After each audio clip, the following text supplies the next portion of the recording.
Well guys, today we are kicking off 10K week. That is a week of uploads from yours truly, so I'm going to die very soon. I'm just gonna upload every day this week. I'm not internally screaming or anything right now. So today we are starting with a Q&A video, so we're just gonna start off strong with our first question here. Well, at least my ego's in check.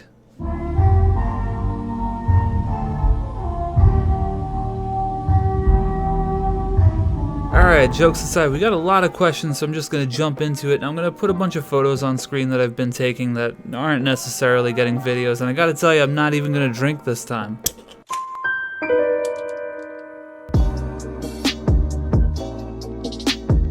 Recently, I inherited this nice little Nikon point and shoot, and I was gonna do a crap shoot with it, and I got out of the car and immediately dropped it onto the concrete and broke it. Just, you know, like that, and it doesn't work anymore.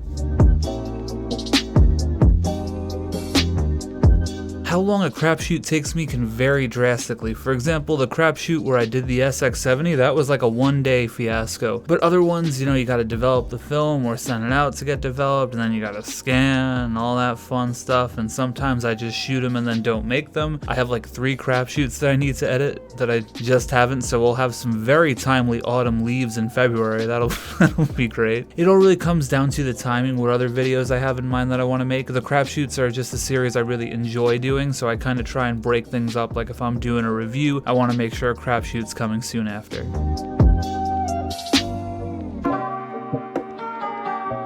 I don't know, I'm not in love with talking about negative comments like that, and I feel like nowadays more than anything I get comments of people not watching the video and either making an assumption or asking a question that I answer within the first minute of the video. Those are truly, truly fun. But I remember a while ago I had this longer comment where it just ended with, "Guess what, fuckface, you're bad at photography," or something like that. At first my reaction was kind of like, hey guy, I read these comments, like I'm not just some robot. But now I kind of just laugh about it with my friends. Also, this question was asked by Knobtop. He's a good friend of mine and an awesome YouTuber. Go check out his channel.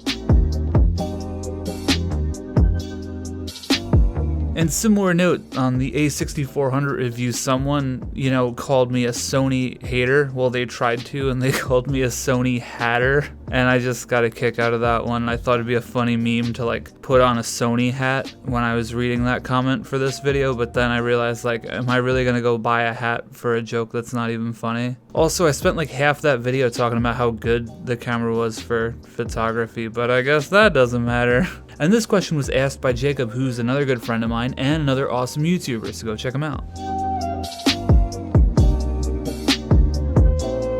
I don't really feel pressure to change my content because I'm growing. I feel pressure to change when I look back on the videos and I say to myself, oh, I could have been better. Like, I feel like Crapshoot has kind of been evolving and changing a lot from when I first started it, and those changes were based on some of the feedback I got towards the beginning and just things that I noticed about it. Like, for example, I try to kind of put more photos earlier on into the video. Same thing with the reviews too, because personally I hate watching a review where someone just talks and talks and talks and doesn't show any photos or videos forever. No digs against other people, but you know, I'm already the type that watches YouTube videos on like 1.5 or 1.75 times speed because I'm just, you know, impatient. So that's where I feel pressure to change. Like, it's all internal. I don't feel like, oh my god, I need to be an Among Us YouTuber, you know, to keep growing. Favorite digital camera is definitely a tough question. It's kind of like favorite movie. That's like, you know, I have a million. But I recently made a video about the X100F, which is definitely up there. It's one of my favorites, I would say. The 5D Mark III from Canon was a big deal in my life too, just in terms of development as a photographer, and I feel like that's where I really got my confidence as a creator.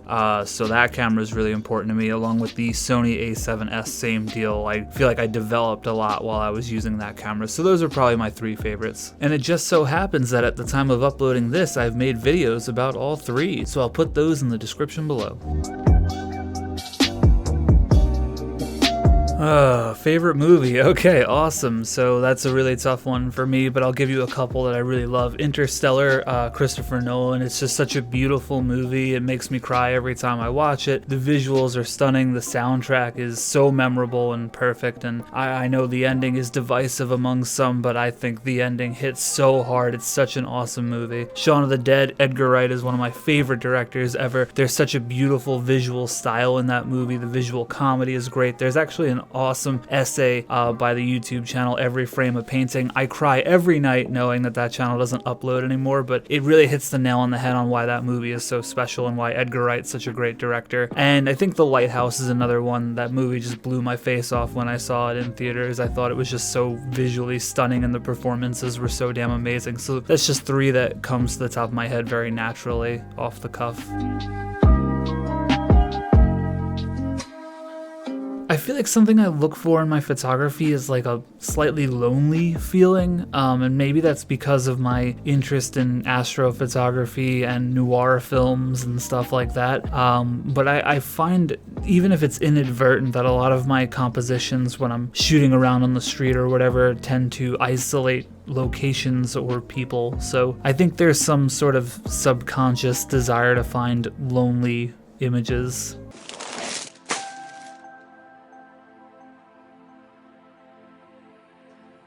Maybe I'm depressed.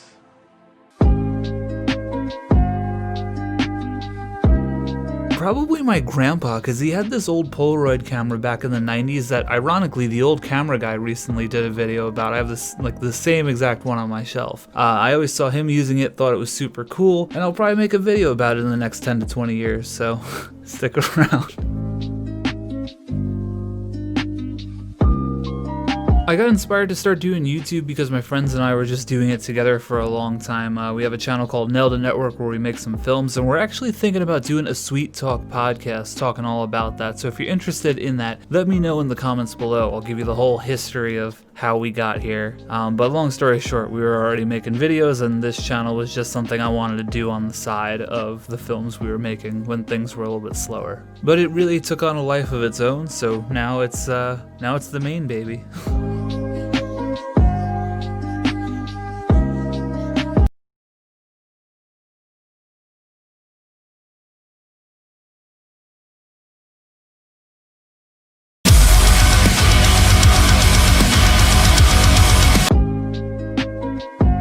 Soon. Soon. Hi. No. Yes. Yes. I think my favorite camera right now is the Polaroid now. Nice. There'll be a video about that by the end of this month. You can hold me to that because it's totally happening. And I think if there's one that I really want, it's one of those mint cameras. But I forget the name. I'll put it on screen. But it's a little too expensive. So, I don't know. Send me one mint. I'd love to make a video about it. I usually send my film over to the darkroom, which is in California, if that's a little too expensive. There are home developing solutions. The ones I would probably recommend are from CineStill. They have those color simplified kits or the mono bath for black and white. It just kind of makes things a little bit easier. And I'm not sponsored by them or anything. I just find like those all-in-one kits are pretty convenient. Also, I don't do a ton of developing at home myself. My goal in 2021 is to do more of that to save a little money. I also would not recommend any of the pharmacies like CVS or Walgreens because while they do offer the service, they just mail it out and you don't get the negatives back, which I think is really crappy. So that's my 2 cents. Thank you very much, and you should go check out Maureen on Instagram if you're into pinhole photography. You'll find some really amazing stuff there. If you're talking about Instagram filter, I don't really fuck with those. In terms of Lightroom, I have some presets, but usually I just prefer doing my own thing in there. I like the control. I'm a control freak. And in terms of glass filters for the camera, I really like the Prism Effects Dream filter, and the Black Pro Mist is really cool, although it's a little too expensive. And this question was asked by my friend Trie. She's helped me out with a bunch of videos. Go check her out on Instagram. While the whole not sponsored thing has become a bit of a meme on the channel, I don't really think I'd want a sponsorship from a specific camera brand just because I'm not really about that brand loyalty. I'll use a camera that works for me, and being stuck with Canon, for example, they really frustrate me sometimes. I like being able to switch up and work on my Fuji or work on my Sony, so I don't think I'd really want a sponsorship from a specific camera company. Thank you so much, dude, and make sure you go check out Shingie on YouTube. He does some really sick film photography content. In terms of black and white films, this might be basic, but I really like Trie, and maybe it's just because my dad and I used to shoot it together and I'm just kind of very used to it. In terms of color, I'm gonna have to say either Cinestill 800T, although that's pretty expensive. I also really love Fuji Pro400H, which I made a video about that one. I really dig those colors a lot. To tell you the truth, my obsession with modern baseball is a little bit more recent, even though YouTube had been recommending that Your Graduation music video to me for like years and I just never clicked it because I had a resurgence in American football, and I was listening to them a lot. You know, I thought football, baseball, so I got into modern baseball probably a lot this year, and then I realized I'd heard their songs in the past too, so I kind of knew them but didn't know them. So that said, yeah, I kind of feel like I missed the boat on them. And I would love to see them and the Front Bottoms together. That'd be crazy. Favorite song? I think it's gonna be Fine Great. That's what my heart is saying at the moment. If you are in high school, my best recommendation is join a photography club if your school has one. That's what I did in high school, and I found a lot of value in that. And more importantly, get out there and take pictures as much as you can, even if it's on your phone, even if it's on a digital camera, on film, whatever the case may be. Shoot as much as you can. You're gonna keep getting better by doing that. But more importantly, when you get older, you're gonna look back on it and appreciate it so much. You could check out my video about the flip camera and why that's so special to me now, because I was using that 10 years ago. I'm going to put these two together since they're very similar. I would love to go to Iceland. I would love to go anywhere I could see the Northern Lights, frankly. I would love to go back to Portugal because that place means a whole lot to me. And I'd love to go to Japan. I feel like my interest in gaming and anime will just one day lead me there. My favorite place to travel was probably Arizona. I really loved it there. And like I said, Portugal is very special to me as well. Call me boring, but I like it plain. So with my vast experience of never using either of those cameras before, I'm gonna go with the RZ67 because it doesn't look as pointy as the Pentax 6.7. I don't want to shove a pointy thing up my ass. I think the more rounded, boxy nature of the RZ67 would probably make it a better ass-wiping device. Also, from the reviews and videos I've seen, everyone complains about how heavy the Pentax 6.7 is, so I feel like a lighter device to wipe your ass would also be ideal. I do plan on moving up for sure, but I feel like before I move on to the next thing, I really want to spend the time and learn the current thing, which is 6.4.5 for me.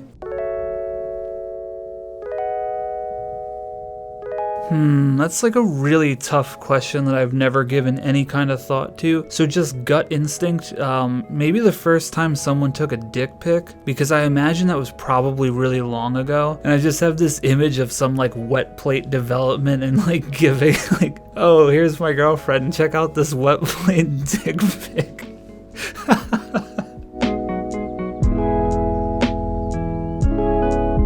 I feel like that's another one of those questions though that it's like I don't really spend a lot of time thinking about it because I'm not actively trying to buy anything right now. But it would probably be like the RB67 or the Pentax 6.7, one of those. A lot of people have recommended that Fuji, the big chonker, GW690, I think, I don't remember. And I would never want to pay for a Contax T2, but hey, if somebody wanted to give me a Contax T2, I would be happy about that. I'm sure if Polaroid keeps making money and keeps developing new cameras, we probably will see something like that in the future. But that said, I really would love it if they focused on making the film 100% consistent before they go on to another project.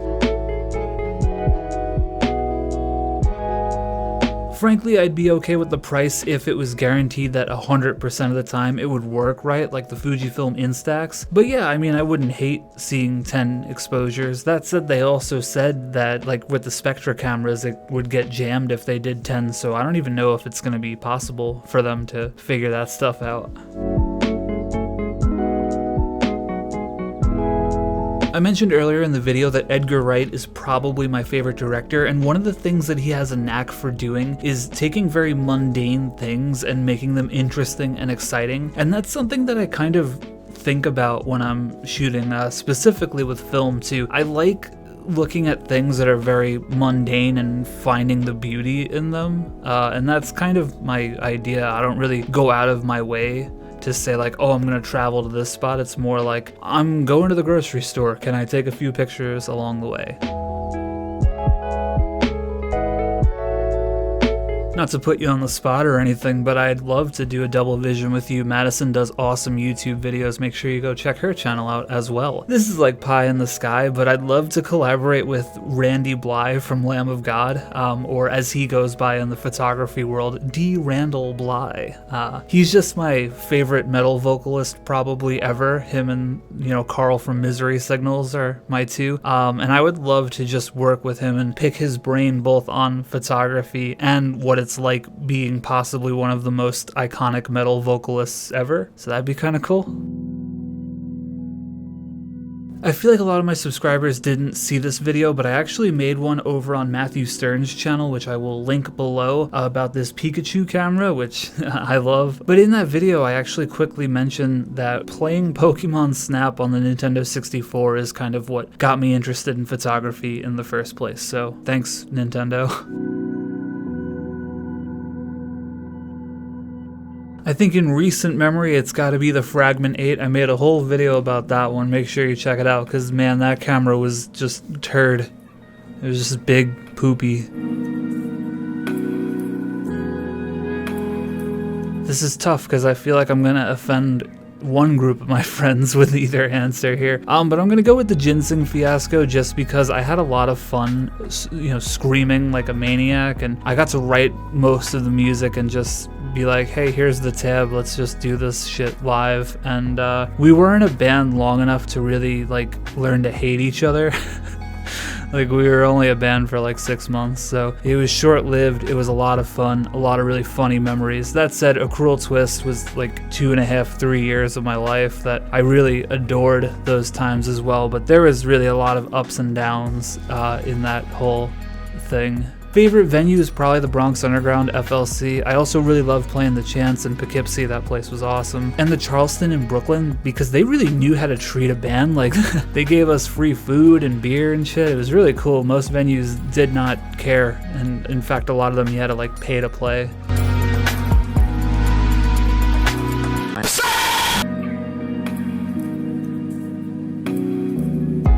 I love my boy Huck. Zell is also wonderful. And recently Freckles moved into my island, who is just, man, she is a treat. Also, that's my friend Sierra. Make sure you go check her out on YouTube. We recently did that double exposure video together. She is an awesome creator. Yes, I would love to do a meetup in New York, but I don't know, like, why wait? Let's just meet up and cough into each other's eyes, you know? That's a joke, to be clear. Don't demonetize me, Susan. Biggest lesson I've learned is definitely all about just getting out there and doing it. Whether it's making films, taking photos, painting, I don't know, going to the gym, whatever. You just gotta go. No one's gonna be perfect when they're starting. It's a process and you're gonna continually improve, just like my videos are continuing to improve and my film photography is continuing to improve. But yeah, in all sincerity, I think it's important to just do it. It's, you know, it's one thing to say, oh, I'm gonna start a vlog, I'm gonna start doing this. It's a totally different one to not say it and just actually do it.